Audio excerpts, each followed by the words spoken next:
Driver పోనీ.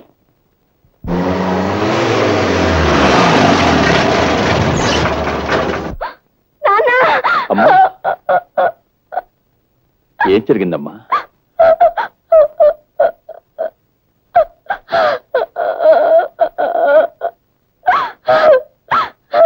నాన్న నేను తప్పు చేశాను నాన్న, తప్పు చేశాను.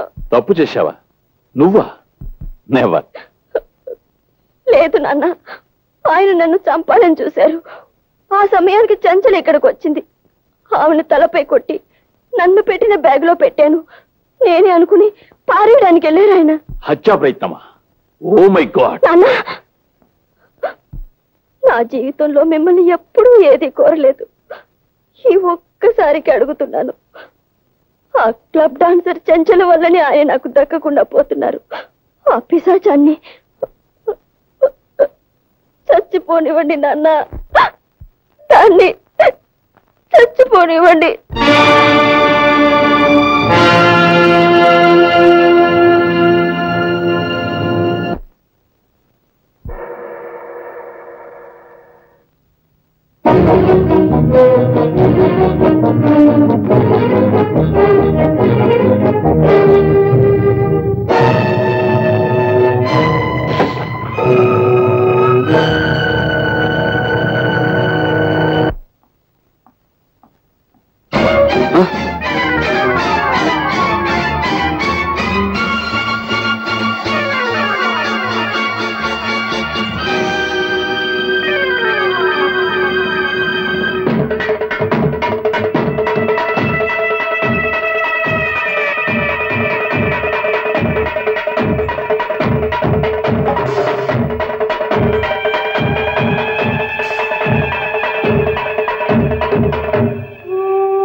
మీరు మూట కట్టి పారేస్తే మళ్ళీ ఎలా బ్రతికొచ్చానని ఆశ్చర్యపోతున్నారా?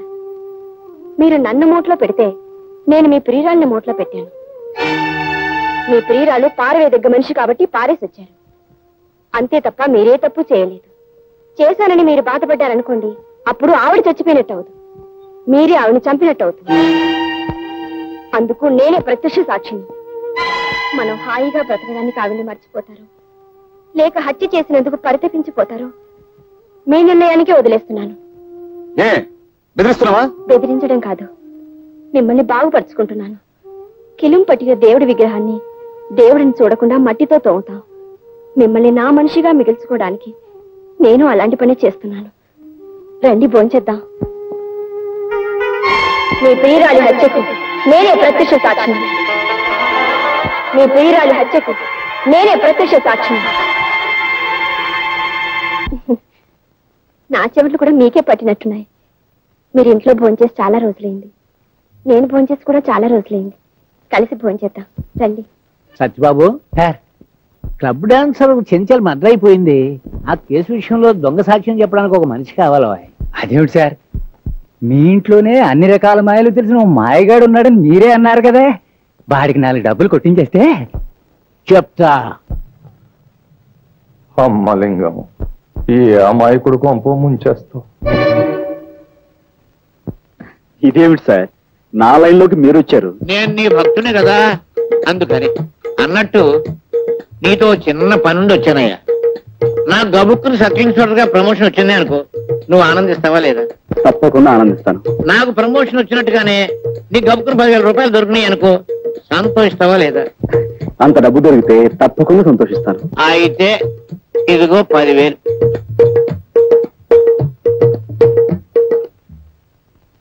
సరే సార్. అదే వద్దన్నాను. పెద్ద పని ఏం కాదు, చిన్న పని. ఒక కూని కేసులో నువ్వు అక్కర్లేదు, ఇంత సాధ్యం చెప్తే చాలు. సారీ అండి, నేను ఆ జీవితం నుంచి బయటపడ్డాను. ఇదిగో ఆ మాటే అనొద్దన్నాను. అయ్యో, 64 కళ్ళు అరిచేతిలో పెట్టుకునేవాడివి నాయన. బాబు, ఇదిగో నాయన, నా బాబు కదా, బాబుగా. నా గత జీవితానికి దూరంగా బతకాలనుకుంటున్నాను. ప్లీజ్ వెళ్ళిపోండి. నువ్వు డబ్బు తిరస్కరిస్తున్నావు. ఒక చిన్న అబద్ధానికి 10,000 రూపాయలు ఇస్తున్నాను, అందులో సబ్ ఇన్స్పెక్టర్ చేతితో ఇస్తున్నాడు. నీవు జీవితంలో ఈ డబ్బు కాదన్నావు అంటే చాలా అప్రయోజకుడు అయిపోతావు. బాగా ఆలోచించుకో. వస్తాను. నేను గుమ్మం దాటి వెళ్ళానంటే మళ్ళీ తిరిగి రాను. ఏమంటావు? మిమ్మల్ని గుమ్మం దాటి వెళ్ళిపోమంటాను. 30 రూపాయలు కొడుగా. ఎంత? 30 రూపాయలు శీఘ్రం కొడుగా.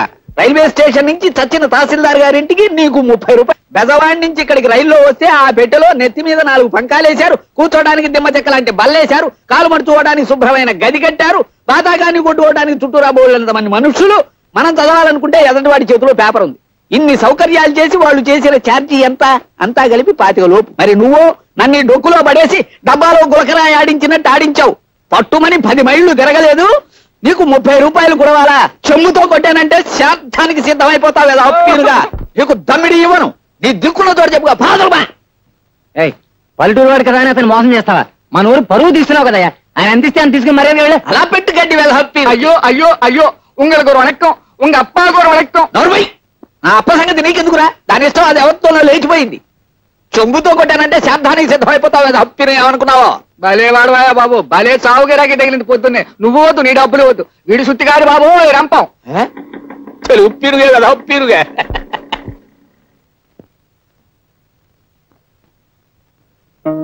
ఎవరు? నువ్వు మా సుబ్రహ్మణ్యం కొడుకు రాజావి కదూ? కులాసాయి రావాలి ఉప్పిరుగా. నేనేదో ఇలా ఉన్నాను అనుకోండి. సరే, మా చెల్లి ఎలా ఉంది? ఎవరు? సావిత్రి గురించేనా అడుగుతున్నావు? దాన్ని ఆ ధర్మరాజు కొంపలో బారేసి నువ్వు పట్నం దక్కా వచ్చావు. అలా చేయమన్నది నేనే అనుకో వెధప్పినుని. ఓ రోజున వాడికి ఏం దిమ్మదగులు పుట్టిందో ఒంటరిగా ఉన్న దాన్ని చూసి బలాత్కారం చేయబోయాడు.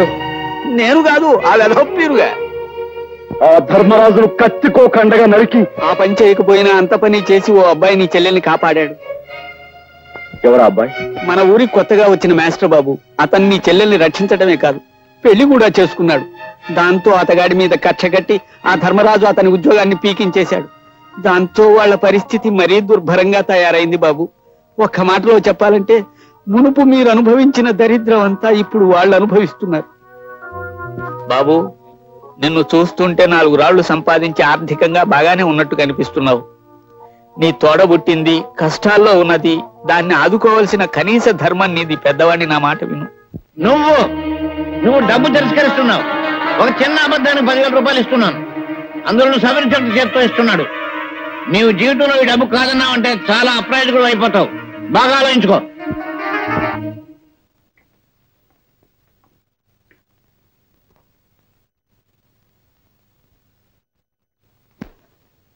రాజా, రాజా,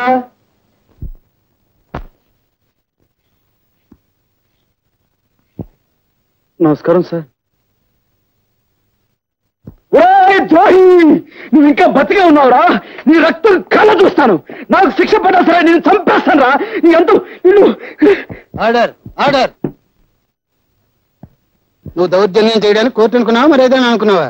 సారీ సార్, ఒక ప్రముఖ ప్రఖ్యాత జర్నలిస్ట్ నేయుండి కూడా ఇంత ఆవేశంగా మూర్ఖంగా ప్రవర్తించాను అంటే నా మనోవేదన మీకు ఏ విధంగా చెప్పుకోను, ఎలా చెప్పుకోను? స్వర్గస్థురాలైన చెంచల నా అభిమాన నర్తకి, ఆమె అభిమాన సంఘానికి నేను ప్రెసిడెంట్ కూడాను. నా కళ్ళ ముందే ఇంత ఘోరం చేసిన ఈ దుర్మార్గుడు మళ్ళీ నాకు అడ్డపడేసరికి ఈ ఆవేశాన్ని అంచుకోలేకపోయాను. ఇలాంటి దుర్మార్గుడిని క్షమించండి సార్.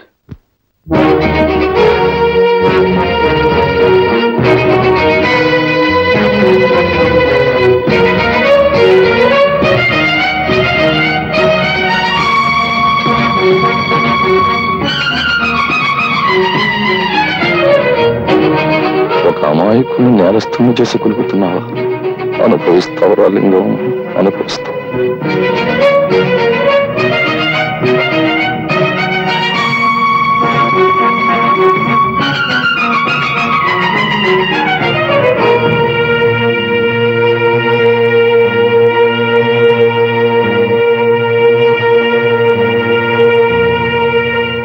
ప్రాసిక్యూషన్ వారు చేసిన నిరూపణలను బట్టి మావిళ్లపల్లి రామారావు అనబడే ఈ ముద్దాయి స్థానిక క్లబ్ డాన్సర్ కుమారి చెంచల్ను హత్య చేశాడని కోర్టు వారు విశ్వసించడం వల్ల ముద్దాయికి ఐపీసీ 302 సెక్షన్ ప్రకారం 7 సంవత్సరాల కఠిన కారాగార శిక్ష విధించడమైనది. ఎంత దారుణాలు కొడుకెట్టావు.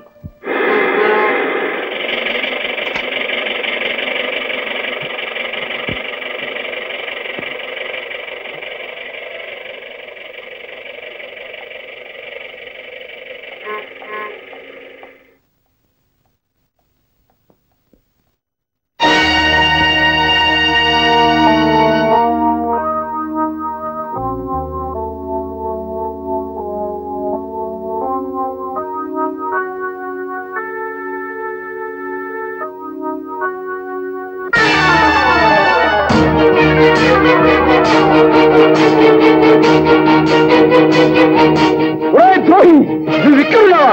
నీ చంపేస్తాను, నీ రక్తం కలుగుస్తాను. నాకు ఉరి శిక్ష పడ సరే, నీ చంపేస్తాను రా. రాజా,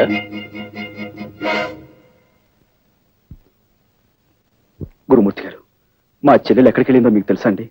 ఇదేనా నువ్వు రావటం? అవునండి. అయితే నీకు ఈ సంగతి తెలిసి ఉండదు. ఉద్యోగం కోసమని మీ బావ పట్టణానికి వెళితే అతని మీద ఏదో కూనీ కేసు పడిందట. ఎవడో బద్మాష్ గాడిచ్చిన దొంగ సాక్ష్యాన్ని నమ్మి అతన్ని జైల్లో పెట్టారట. ఆ సంగతి తెలిసింది నీ చెల్లెలు గుండెలు పగిలేలా ఏడుస్తూ పట్టణానికి వెళ్ళింది. ఒంటరిగా వెళ్ళిన ఆడపిల్ల ఏమవుతుందో ఏమో.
మా చెల్లెలి పట్టణానికి కొత్త, ఎక్కడెక్కడ తిరుగుతుందో, ఎన్ని కష్టాలు అనిపిస్తుందో అని భయంగా ఉంది. చెల్లెమ్మ సంగతి మాకు వదిలే గురు. ఈ ఊరంతటిని జల్లెడి చేసి ఎలాగైనా గాలించారు. చెల్లెమ్మని పట్టుకోవడం మేము చూస్తాం. మన వల్ల జైలు శిక్ష పడ్డ బావగారిని ఎలా రక్షించాలా అన్నది నువ్వు ఆలోచించు.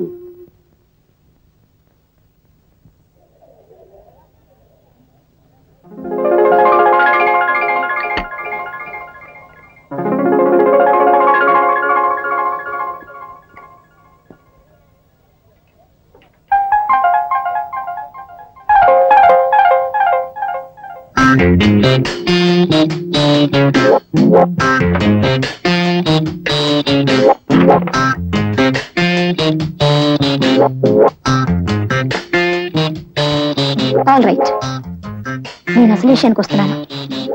నేను నిన్ను ప్రేమిస్తున్నాను, పెళ్లి కూడా చేసుకుంటాను. ఎంత ఫ్రాంక్ గా మాట్లాడే మనుషులు మీరు ఎప్పుడు చూసుంటారు కదా. నాతో మాట్లాడకపోతే నీకే నష్టం. నేను 3 అంకెలు లెక్క పెట్టేలోపు మాట్లాడకపోతే నలుగురు వచ్చి పోట్లాడేలా చేస్తాను. ఓకే, 1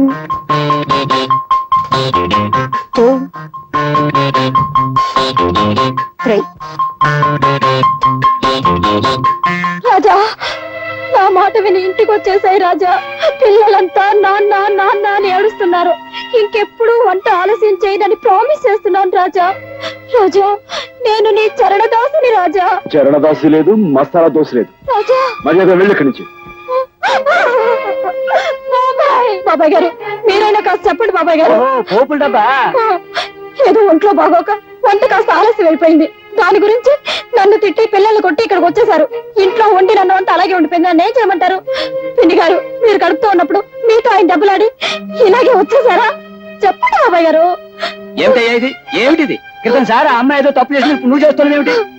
ఇంటి ఇల్లాలు వీధులు పడి బతిమాలుతుంటే బుద్ధి లేదట నీకు? మాస్టరు, నాకు ఇంకా పెళ్లి కాలేదండి. రామరామ, నీకు పెళ్లి కాలేదా? ఎందుకండి అబద్ధం చెప్తారు? కావలసి వస్తే ఈ తాళి చూడండి, 3 పిల్లలు బాబాయ్ గారు. ఆ వేళ ఆ తాళి చూపించి 3 బిడ్డలు తెల్ల నాతో చెప్పలేదు నువ్వు. ఎవరైనా వింటే గట్టి పెడతారు, బుద్ధి లేటా నీకు? వెళ్ళు, ఇంకేం మాట్లాడుకో, ముందు వెంటనే వెళ్ళు. జాగ్రత్తగా తీసుకెళ్ళమ్మా. చాలా థ్యాంక్స్ బాబాయ్ గారు. పోదా రండి రాజా, పిల్లల్ని తీసుకొని బీచ్ కడదాం. రండి రాజా.